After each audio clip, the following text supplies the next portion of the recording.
School में इतिहास के पन्नों में आपने चंद्रगुप्त मौर्य का नाम तो सुना ही होगा, जो कि एक बहुत महान शासक थे। चंद्रगुप्त मौर्य ही दोस्तों वह सबसे बड़े शासक थे जिन्होंने सबसे लंबे टाइम तक शासन किया और जिनके शासन काल में उन्होंने सबसे ज़्यादा युद्ध जीते। मतलब मैक्सिमम नंबर ऑफ टाइम्स वो जीत ही जाते थे युद्ध। कैसे? उनके दुश्मन भी उनसे परेशान रहते थे कि भाई ये नई नई तकनीक कहाँ से लाते हैं कि वो हमें घेर के मार लेते हैं।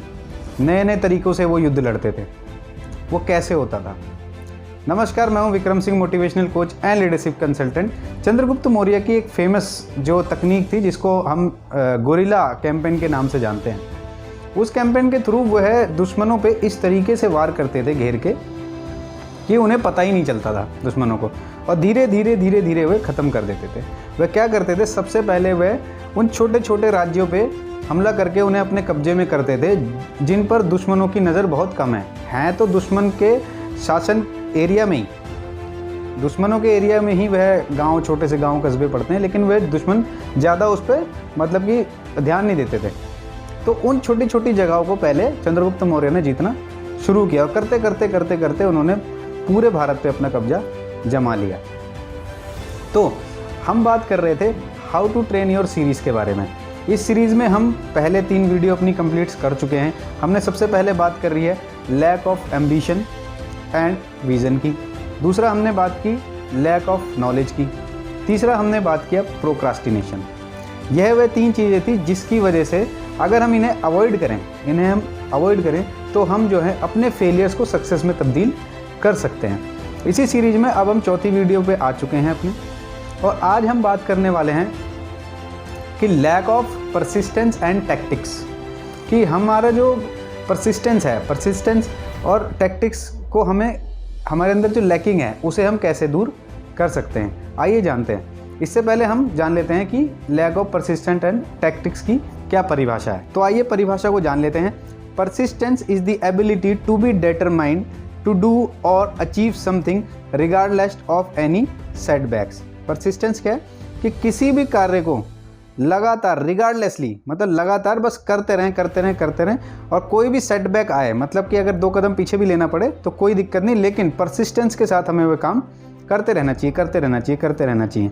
और टैक्टिक्स क्या है? टैक्टिक्स हमारी है युद्ध कला मीन्स युद्ध नीति, या कहें कि हमारे दांव पेच, कि हम क्या युद्ध कला लगा रहे हैं, क्या दांव पेच दिखा रहे हैं, जिसकी वजह से हमने जो आगे एम्बिशन बना रखा है उसे हम अपना अचीव कर सकते हैं। तो दोस्तों, परसिस्टेंस और टैक्टिक्स को इम्प्रूव करने के लिए, ताकि हमसे आगे बहुत ज़्यादा गलतियां ना हो, फेलियर, छोटे छोटे सेटबैक्स आएँ बट बहुत मेजर हमारा लॉस ना हो, तो उसको हमें इम्प्रूव करने के लिए अपने परसिस्टेंस और टैक्टिक्स को, तो कुछ छोटे छोटे पॉइंट्स हैं जिनको हम डिस्कस करेंगे। तो सबसे पहला पॉइंट होता है कि identify your desire and wants. ठीक है जी? जो आप बनना चाहते हैं, आपकी डिज़ायर क्या है, आपको क्या पाना है, आपकी वांट क्या है, ज़रूरतें क्या क्या हैं आपकी, जिसके लिए आप कुछ भी करने को राज़ी हो सकते हैं। कुछ भी का मतलब अच्छे तरीके, मतलब पॉजिटिव वे में, कि आप अच्छे तरीके से आप क्या क्या और काम कर सकते हैं। तो उन डिज़ायरों को सबसे पहले आपको डिनोट्स करना पड़ेगा, सबसे पहले उन्हें लिखना पड़ेगा कि आपके डिज़ायर क्या है, आपकी वांट क्या है। जैसे मेरे पास एक बड़ा घर होना चाहिए, मेरे पास अच्छी गाड़ियाँ होनी चाहिए, ठीक है, मेरे माँ बाप अच्छे गाड़ियों में घूमें और दुनिया के हर सिटी में जाएं, फेमस सिटी में, पूरे इंडिया में ट्रैवल करें, पूरी दुनिया में ट्रैवल करें, आप भी ट्रैवल करें, आपके माँ बाप भी ट्रैवल करें। तो मतलब इस क्या डिज़ायर्स क्या हैं आपकी, कि इस कंपनी के, इस ब्रांड्स के मैं कपड़े पहनूँ, इस ब्रांड के मैं घड़ी पहनूँ, इस ब्रांड के जूते, मतलब वह सारी चीज़ जो आपकी डिज़ायर्स एंड वांट्स हैं, अच्छे रूप में, अच्छे तरीके से, पॉजिटिव वे में, तो उन्हें आपको लिखना ही पड़ेगा। तभी जा कर के आप उसके प्रति कोई भी परसिस्टेंस के साथ काम कर सकते हैं और साथ ही साथ टैक्टिक्स लगा सकते हैं कि उन चीज़ों को पाने के लिए मुझे क्या करना पड़ेगा। सपोज आप स्टूडेंट हैं तो जाहिर सी बात है कि आपकी कोई डिज़ायर है कि हाँ मेरा एक बड़ा घर होना चाहिए। अगर मान लीजिए आपकी ये डिज़ायर है तो उसके लिए आपको पढ़ना पड़ेगा, पढ़ के अच्छे रिजल्ट्स लाने पड़ेंगे। अच्छे रिजल्ट्स आएंगे तभी आप कुछ अच्छी जॉब कर पाएंगे, या बिज़नेस कर पाएंगे, या कोई गवर्नमेंट जॉब करने पाएंगे, या अच्छी पोस्ट पे आप जा पाएंगे, तब आप अच्छा घर खरीद पाएंगे। ठीक है, तो उसके लिए उस डिज़ायर को पूरा करने के लिए आपको कुछ तो करना ही पड़ेगा ना, कुछ टैक्टिक्स तो लगाने ही पड़ेंगे। ठीक है जी, तो आइए चलते हैं इसी सीरीज़ में दूसरे पॉइंट पर। Second and most important point, B positive. Blood group वाला बी पॉजिटिव नहीं, अंदर से बी पॉजिटिव, सकारात्मक। अंदर से हमेशा हमें सकारात्मक रहना है। कोई हमें कितना भी डीमोटिवेट करे, डीमोरलाइज करे, अवॉइड हिम और अवॉइड हर, कोई भी हो, चाहे आपका कितना ही करीबी रिश्तेदार हो, कितना ही करीबी दोस्त हो, आपका कोई भी हो, कलीग हो, आपके बॉस हो, कोई भी हो, कोई भी अगर आपको नेगेटिवली डिप्रेस करने की कोशिश करता है, ठीक है, या आपको बहुत ज़्यादा नीचा दिखाने की या गिराने की कोशिश करता है, अगर आप कोई भी गोल सेट करते हैं, उसके बारे में किसी को बताते हैं, अगर कोई भी उसके प्रति आपको डीमोटिवेट करता है, आपको डीमोरलाइज करता है, तो उससे आपको अवॉइड रहना है। आपको क्या रहना है, हमेशा ऑलवेज बी पॉजिटिव। हमेशा अपने आसपास जितनी हैं सकारात्मक जो शक्तियाँ घूम रही हैं उन्हें अपने पास लेके आना है, और नकारात्मक यानी कि माइनस को आपको ढकेलना है, और प्लस को आपको अपने पास लेके आना है, और उन्हीं लोगों से बात विवाद करनी है, उन्हीं लोगों से चर्चा करनी है जो आपकी फीलिंग्स को समझें, आपके प्लान, आपकी स्ट्रेटजीज़ को, आपके एम्बिशन को, आपके विज़न को जो व्यक्ति समझे, सिर्फ उसी से ही आपको बातें करनी है, उससे इनपुट लेनी है कि क्या क्या इनपुट्स, क्या क्या और तरीके हो सकते हैं मेरे जो एम्बिशन है उसको करने के लिए। पॉजिटिव हमेशा रहना है। पॉजिटिव अप्रोच नहीं होगी तो आप नहीं कर पाएंगे। जैसे कि बहुत से फिल्म स्टार आपने देखा होगा कि पहले बड़े गरीब थे जी, अब बहुत अमीर हो गए। नवाजुद्दीन सिद्दीकी, पंकज त्रिपाठी, मनोज बाजपेयी, इन सभी का नाम आपने सुना होगा, और भी बहुत सारे, नाना पाटेकर, बहुत सारे वर्सेटाइल एक्टर्स हैं, अनुपम खेर, बहुत सारे वर्सेटाइल एक्टर हैं जो बहुत ही गरीबी की ज़िंदगी जी है। कोई वॉचमैन की नौकरी करता था, कोई फुटपाथ पे सोया है, कोई रेलवे स्टेशन पे सोया है, कोई एक कमरे में 10-10, 20-20 लोगों के साथ रहा है, लेकिन आज देखिए किस मुकाम पे है। वो सिर्फ और सिर्फ किस वजह से है कि उन्होंने एक चीज़ सोच रखी थी कि मुझे पॉजिटिव रहना है, और ऐसे लोगों से दूर रहना है जो मुझे नेगेटिव अप्रोच कर रहे हैं, मतलब मेरे अंदर नेगेटिविटी फैला रहे हैं। तो आपको पॉजिटिव रहना बहुत ज़रूरी है। पॉजिटिव रहने के लिए बहुत सारे तरीके हैं। आप अच्छी अच्छी किताबें पढ़िए, अच्छी वीडियो देखिए, अच्छे चैनल्स देखिए, ठीक है, और सबसे बढ़िया किताबें आपकी सबसे अच्छी दोस्त हैं। लाइब्रेरी में बैठ जाइए, अपने घर में एक लाइब्रेरी छोटी सी सेट कर लीजिए, अच्छी अच्छी बुक्स पढ़िए, सबसे बेस्ट तरीका है पॉजिटिव रहने का। योगा कीजिए, पॉजिटिव, बी पॉजिटिव, जहाँ से भी जिस भी तरीके से आपको पॉजिटिव एनर्जी मिलती है उसे खींच लीजिए। आइए चलते हैं अपने नेक्स्ट पॉइंट की ओर। तीसरा महत्वपूर्ण पॉइंट है बी प्रोएक्टिव नॉट रिएक्टिव।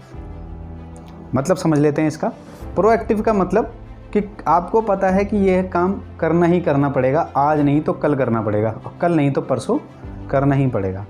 तो दिमाग ये लगाना है कि क्या मैं उस काम को आज कर सकता हूँ, जो काम मुझे कल या परसों करना है या आज से 1 महीने बाद करना है, क्या मैं उसे आज कर सकता हूँ।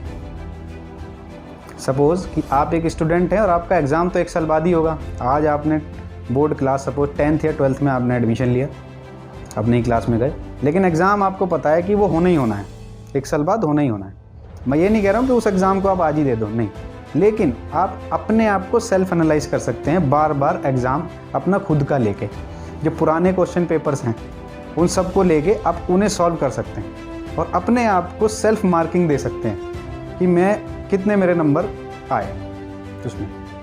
ये तकनीक जो है बहुत सारे स्टूडेंट्स यूज़ करते हैं, जो यूपीएससी की तैयारी कर रहे होते हैं, आईएएस वगैरह की तैयारी कर रहे होते हैं, आईपीएस, तो वो सब लोग ये तरीका बड़ा अपनाते हैं जी। तो वो लोग क्या करते हैं कि पुराने क्वेश्चन पेपर उठाते हैं, आंसर लिखते हैं और अपने फ्रेंड को दे देते हैं अपना पेपर चेक करने के लिए, उनका पेपर खुद चेक करते हैं।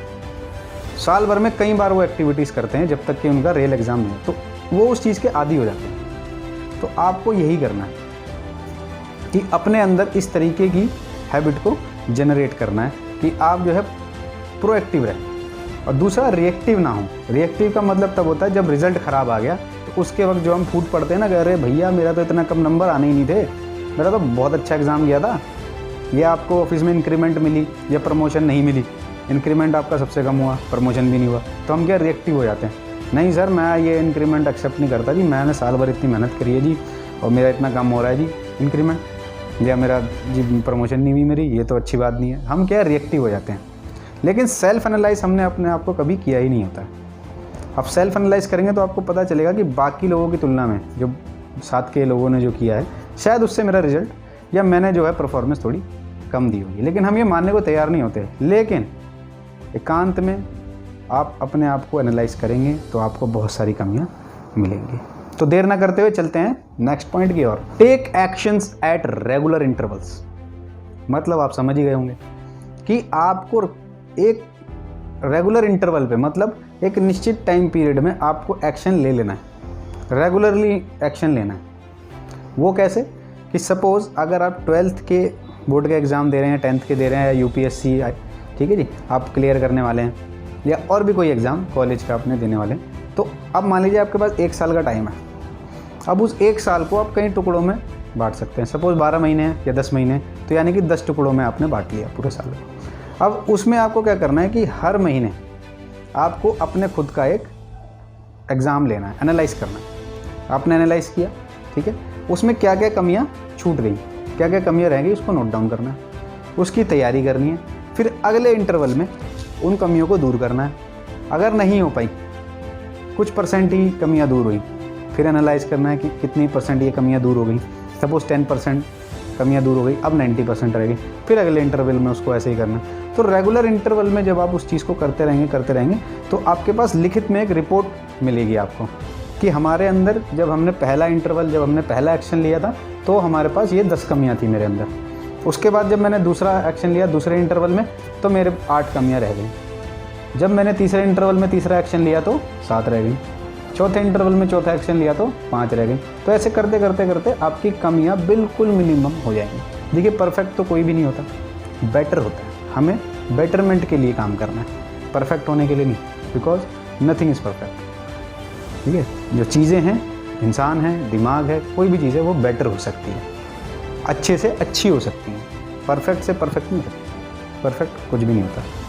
ठीक है, तो चलते हैं अपने नेक्स्ट पॉइंट पे। 5वां इंपॉर्टेंट स्टेप है analyse your strategies before start. ठीक है, जो भी आप स्ट्रेटजीज लगा रहे हैं किसी भी काम को करने से प्रति, कि मुझे कोई भी काम करना है, ऑफिस का कोई भी टास्क मिला है वो मैं काम करने जा रहा हूँ, उसके प्रति जो मैंने स्ट्रेटजीज बनाई हैं, जो अपना कंट्रोल प्लान मैंने बनाया है कि मैं ऐसे ऐसे करूँगा स्टेप बाय स्टेप, जो भी स्टेप आपने डिसाइड किए हैं, उन जो भी स्टेप्स आपने डिसाइड किए हैं उन पे एक्शन लेने से पहले आप उसको एनालाइज ज़रूर कर लें कि क्या मुझे उसमें कुछ मॉडिफिकेशन करने की ज़रूरत है। सपोज़ किसी भी काम को करने के प्रति मैंने 10 पॉइंट लिखे हैं या 5 पॉइंट लिखे हैं, तो पहले पॉइंट पे आप एनालाइज कीजिए कि क्या इसमें कुछ एक्शन लेने की ज़रूरत तो नहीं है, या इसको मॉडिफाई करने की ज़रूरत तो नहीं है, या फिर तीसरे पॉइंट में कोई ऐसा तो नहीं कि जिसमें मुझे कुछ मॉडिफाई करने की ज़रूरत। देखिए, मॉडिफाई तो आपको तब भी करना पड़ेगा जब आप एक्शन ले लेंगे, उसके बाद भी ये मॉडिफाई होगा।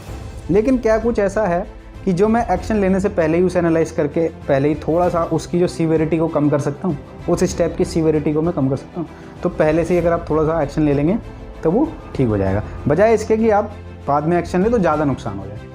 ये सिर्फ इसलिए है कि नुकसान कम हो, उसमें कुछ लेसन लर्न्स तो आपको मिलेंगे ही मिलेंगे, लेकिन उससे नुकसान थोड़ा सा कम होगा आपका, तो उसको आप ज़रूर कर लें। उम्मीद करते हैं कि परसिस्टेंस और टैक्टिक्स को लेकर के ये जो हमने 5 पॉइंट बताए हैं आपको, ये आपको बहुत अच्छे लगे होंगे, और उम्मीद करते हैं कि आप इस पर थोड़ा बहुत एक्शन भी लेंगे। अगर आपको लगता है कि कुछ एक पॉइंट इसमें और ऐड करना चाहिए, कुछ नया पॉइंट है, तो कमेंट बॉक्स में हमें ज़रूर बताएं, हम इसके बारे में भी आपसे चर्चा ज़रूर करेंगे।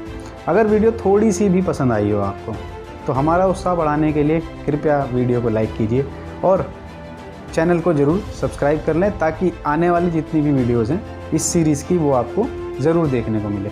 इससे पहले की वीडियोज़ अगर आपने नहीं देखी हैं इस सीरीज़ की, तो मैं चाहूँगा कि how to train your failures की जितनी भी इस सीरीज़ की पुरानी वीडियोज़ हैं या पहले की जो वीडियोज़ हैं वो सब आप ज़रूर देख लें, ताकि आपको और अच्छे से समझ में आए। और हमारा उत्साह बढ़ाने के लिए, हर बार हमें हमारी वीडियोज़ देखने के लिए, लाइक करने के लिए आप सभी का बहुत बहुत धन्यवाद। मिलते हैं अगली वीडियो में।